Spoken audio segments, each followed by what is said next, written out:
Hi, I'm Dave Graves, co-founder of the simpleSwitch, an eco-friendly load-sharing device that can be used in homes, buildings, and high-rises. The simpleSwitch allows you to share power between two appliances and avoid costly power panel upgrades. So let's take a look at it. On every installation, we have to use proper fittings for the environment. If it's outside, fittings for exterior.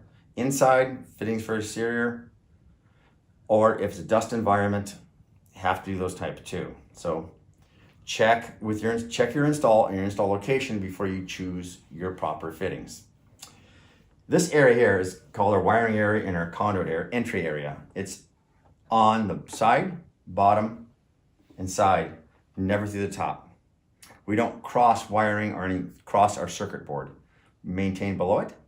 Then we have enough box area for all types of sizes of wire that are for this box.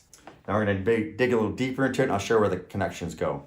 All right, as you see the interior of the box, limited numbers of connection points you need. We have our grounding. Number one, grounding is all important.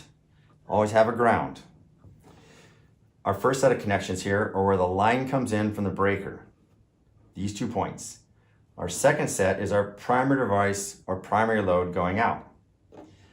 Third set of connection points, that's our auxiliary load, the one that is shed.